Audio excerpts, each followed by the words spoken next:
अस्सलामुअलैकुम। कराची में एक और बड़ा हादसा, 5 मंजिला इमारत की छत ज़मीन बोस। वाक़ये ने खौफ व हिरास फैला दिया।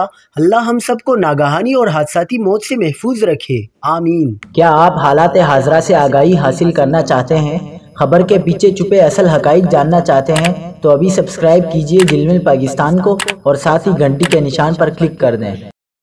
आपको बताते चलें कि कराची के इलाके खारादर में गिरने वाली रिहायशी इमारत से तमाम अफराद को रेस्क्यू कर लिया गया। पुलिस के मुताबिक 5वीं मंजिल के हिस्से की छत गिरने के बाद पहली मंजिल तक की छतें गिरती चली गईं। रेस्क्यू हुकाम का कहना है कि बारिशों के दौरान इमारत की छत बोसीदा होने से गिरी, जिसके नतीजे में 16 अफराद फंस गए थे। रेस्क्यू एहलकारों ने इमारत में फंसे तमाम 16 अफराद को स्नार्कल की मदद से बहिफाजत निकाल लिया। मुतासिरा इमारत के रिहायशियों का कहना है कि टैंकी गिरने से इमारत का हिस्सा गिरा।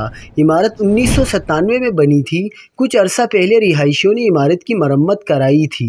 छत गिरने से माली नुकसानात हुए हैं, मगर कोई जानी नुकसान नहीं हुआ। इसके अलावा रावलपिंडी के न्यू सराफा बाजार में खस्ता हाल इमारत की छत गिरने से 3 खवातीन समेत 6 अफराद जख्मी हो गए।